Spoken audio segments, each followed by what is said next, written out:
Hello दोस्तों, मैं हूं सात्विका राही और स्वागत है आपका मेरे यूट्यूब चैनल ड्रीम बिग मार्गदर्शन में।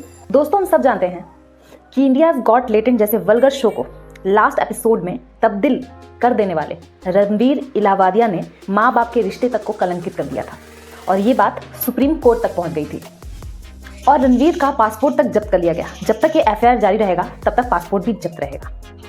बता दें दोस्तों कि उनके खिलाफ जयपुर, असम और महाराष्ट्र जैसे राज्यों और शहरों में भी एफआईआर दर्ज कराया गया है। हालांकि सुप्रीम कोर्ट ने उनको इसमें राहत तो दी है, लेकिन साथ ही उन्हें फटकार भी लगाई है। देखिए दोस्तों, मेरा इरादा यहाँ किसी को नीचा दिखाने का, क्रिटिसाइज करने का नहीं है, बल्कि मैं तो ये कह रही हूँ कि जो कुछ भी हुआ है वो आज नहीं तो कल हो ही जाना था, चाहे वो समय रैना के माध्यम से हो या फिर रणवीर इलाहाबादिया के माध्यम से हो। असल में ये सोशल मीडिया प्लेटफॉर्म्स और इंस्टाग्राम जैसी जगहों पे जो भी अश्लीलता और गंदगी समाज में फैल रही थी, ये मोर देन रिक्वायर्ड थी, नो डाउट। और यहाँ वही बात थी कि अति सर्वत्र वर्जित, यानी अति करने से सदा बचना चाहिए। तो ये चीज़ें चल रही थी और इनका अंत आज नहीं तो कल पॉसिबल था ही था। दोस्तों, ये इंसिडेंट कहीं ना कहीं हमें मजबूर करता है अपने जड़ों की तरफ भागने के लिए। जैसे हमारे शरीर को डिटॉक्स की ज़रूरत होती है, वैसे बहुत दिनों से हमारे समाज को भी डिटॉक्स की ज़रूरत थी और ये एक तरह से कहीं ना कहीं इसको हम समाज का डिटॉक्स बोल सकते हैं। दोस्तों, ये जो कुछ भी हुआ ना, वो होना रिक्वायर्ड तो था ही, लेकिन सबसे बड़ी बात है कि इस घटना से हमने बहुत कुछ सीखा, बहुत कुछ सीख सकते हैं, ये कह सकते हैं। एक यूट्यूबर होने के नाते और एक मोटिवेशनल स्पीकर होने के नाते मैंने जो सीखा, मैं वो आपके साथ जरूर शेयर करना चाहूँगी। पहला, थिंक बिफोर यू स्पीक। दोस्तों, आपको एक सच्ची घटना पर आधारित कहानी सुनाती हूँ। एक बार एक राजा था और उसने एक कैदी को मृत्यु दंड दिया, फांसी की सजा दी। लेकिन हुआ क्या? हुआ ये कि जब फांसी दी जा रही थी तो रस्सी टूट गई और वो कैदी बच गया। वहाँ एक नियम था कि जब कोई मृत्युदंड से बच जाता था तो उसे छोड़ दिया जाता था, माफ़ कर दिया जाता था। लेकिन कैदी थोड़ा बड़बोला था, वो बोलने से पहले सोचता नहीं था। उसने कहा कि हे राजा, देख मैं तो बच गया, अब तू क्या करेगा? इस बात पर राजा को आ गया गुस्सा, वो हो गया क्रोधित। उसने फिर से उसे मृत्युदंड दे दिया और दोस्तों पता है क्या हुआ? इस बार तो रस्सी भी नहीं टूटी और वो मारा गया। ऐसा क्यों हुआ दोस्तों? इसलिए क्योंकि उसने बोलने से पहले सोचा नहीं। उस शो में भी कुछ लोगों के साथ यही हुआ है, उन्होंने बोलने से पहले सोचा नहीं। इतने सारे पॉडकास्ट, आध्यात्मिकता की बातें, पर्सनल डेवलपमेंट की बातें। दोस्तों, इस घटना से ये लर्निंग तो हमें मिल ही जाती है कम से कम कि आपको सोच समझ के बात करनी चाहिए और एटलीस्ट अगर आप किसी अच्छी जगह पे विराजमान हो तब तो पक्की बात है कि आपको और ज़्यादा सोच समझ के तौल मोल के बोलना चाहिए।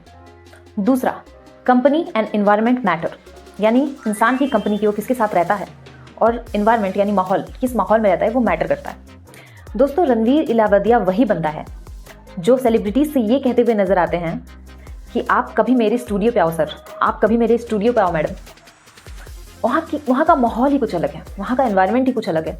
लोग जब मेरे स्टूडियो पे आते हैं तो पूरी तरह से इमोशनल हो जाते हैं, उनके इमोशंस बाहर आ जाते हैं, वो जैसे हैं असल में वैसे हो जाते हैं।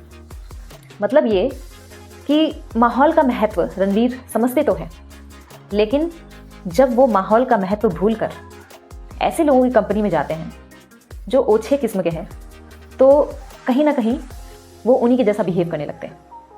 तो आप समझ सकते हो दोस्तों कि माहौल का और कंपनी का महत्व तो है।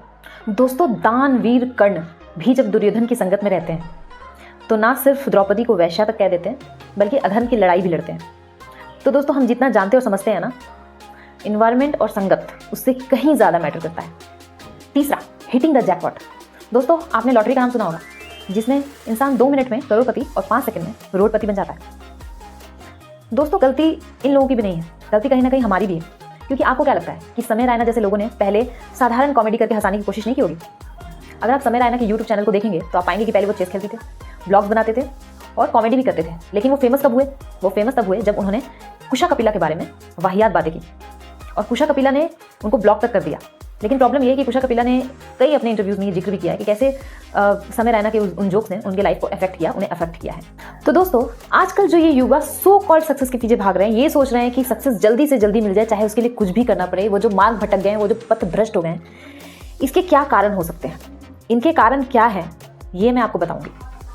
पहला तो है पर्सनैलिटी ऑफ द पर्सन, दूसरा है परवरिश और तीसरा है सोसाइटी यानी समाज का दृष्टिकोण। इन तीनों पॉइंट्स को एक्सप्लेन करने से पहले दोस्तों, मैं एक बात क्लियर कर देना चाहती हूँ कि ये तीनों पॉइंट्स जो मैं बताने जा रही हूँ किसी व्यक्ति विशेष के ऊपर टिप्पणी नहीं है, कमेंट नहीं है, बल्कि ऐसा क्यों हो रहा है, समाज में ये चीज़ें क्यों फैल रही है, लोग क्यों इस तरीके से सोचने लग गए हैं, वो बस बताने की एक छोटी सी कोशिश है, ताकि समाज और देश और लोग सुधर सकें, उनमें कुछ सुधार आ सके, वो आत्मविश्लेषण कर सके और फिर चीज़ों को करने की कोशिश करें और थोड़े समय में जो सक्सेस मिल रहा है उसके पीछे ना भागते हुए लॉन्ग टर्म में मिलने वाले सक्सेस, नैतिक चरित्र का विकास करते हुए, मोरल वैल्यूज़ को लेकर चलते हुए वो जो सक्सेस पा सकते हैं उसकी ओर हम बढ़ सकें। इसलिए मैं इन 3 पॉइंट्स को एक्सप्लेन कर रही हूँ। पहला, पर्सनैलिटी ऑफ द पर्सन। दोस्तों, हो सकता है वो इंसान ही ऐसा हो कि उसे शॉर्टकट चाहिए हो, लाख समझाने बुझाने के बाद भी वो ये सोचता हो कि मुझे सक्सेस पाने के लिए शॉर्टकट मिल जाए। या ये हो सकता हो कि उस व्यक्ति के अंदर इतना क्या बोल सकते हैं, इतना पेशेंस ना हो या इतना कॉन्फिडेंस ना हो कि वो ऐसे ही सक्सेस हो जाएगा, अपने दम पे सक्सेस हो जाएगा। इसीलिए शायद अश्लीलता फैलाकर उसे सक्सेस चाहिए हो, क्योंकि उसे शॉर्ट टर्म में भी चाहिए।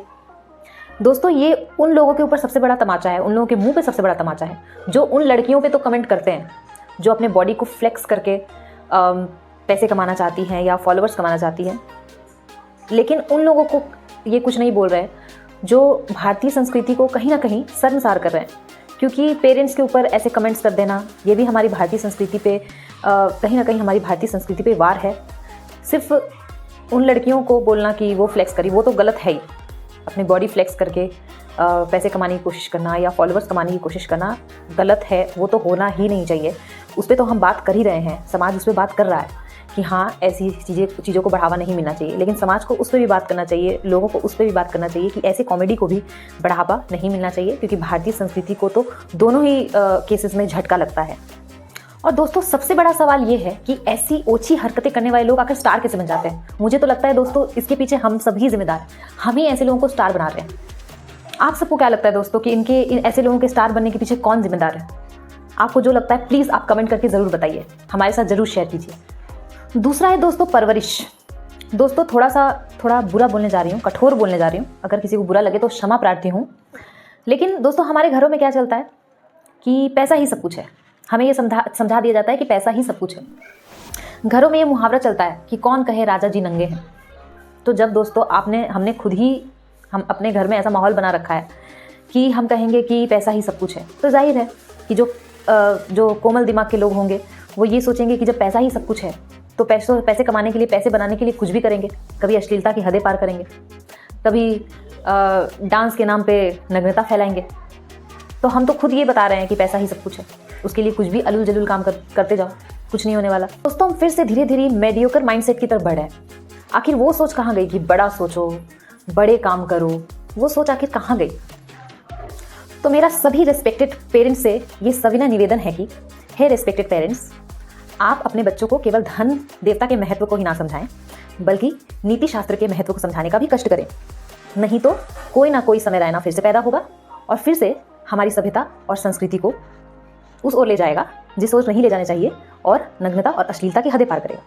अगर आप ऐसा नहीं करेंगे तो कोई ना कोई रणवीर इलाहाबादिया फिर से पैदा होगा और दूसरों की सभ्यता और संस्कृति से प्रेरित होकर वो हमारी सभ्यता और संस्कृति के महत्व को नहीं समझ पाएगा। इसलिए आप थोड़ा डिटेल में उनको हमारी संस्कृति कितनी उज्जवल है ये समझाने का कष्ट करें। तो तीसरा और आखिरी, सोसाइटी यानी समाज। दोस्तों, हम समय रैना को इसे उसे दोषी तो ठहरा रहे हैं, लेकिन एक आईना हमारे पास भी होना चाहिए जिसमें हम अपनी शक्ल देख सकें। दोस्तों, वो हम ही थे जिन्होंने ऐसे अश्लील शो को नंबर 1 तक पहुंचा दिया था। लेकिन जैसे ही ये सब कुछ हुआ, ये घटना घटित हुई, हम सब राजा हरिश्चंद्र बन गए कि हम तो बहुत अच्छे थे, हमारी भी गलती नहीं थी, लेकिन जबकि हमने ही इसको नंबर 1 पे पहुंचाया था। दोस्तों, आप सबसे मेरा ये आग्रह है कि ऐसे शोज़ को कृपया बाइकआउट करें, इसी में हमारी भलाई है। क्योंकि ऐसे शो हम बॉयकट नहीं करते, हम देखते हैं कि अरे ये क्या हो रहा है, हम ये सोच रहे होते हैं अपने मन में, लेकिन चूंकि हम उसको त्याग नहीं पाते, किसी भी कारण से त्याग नहीं पाते, जिसके कारण ऐसे लोग स्टार बन जाते हैं। तो दोस्तों, मैंने जो ये 3 पॉइंट्स बताए हैं, पर्सनैलिटी ऑफ द पर्सन, परवरिश और सोसाइटी, ये तीनों एक दूसरे से कनेक्टेड है। क्योंकि इंसान की पर्सनैलिटी बहुत हद तक उसकी परवरिश पर डिपेंड करती है, और बहुत सारी पर्सनैलिटीज़ एक साथ मिलकर एक सोसाइटी बनाते हैं।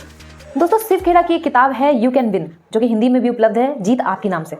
उस किताब में एक कहानी थी जो मुझे आज भी, मैंने बहुत पहले वो पढ़ी थी, जब मैं क्लास 10 में थी, तभी मैंने वो किताब पढ़ ली थी।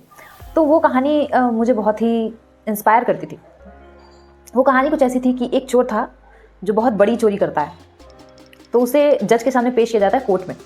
उसे पूछा जाता है कि इसके ये जो तुमने इतनी बड़ी चोरी की, उसके पीछे जिम्मेदार कौन है, तुम हो या नहीं? तो कहता है नहीं, मेरे माता पिता जिम्मेदार हैं।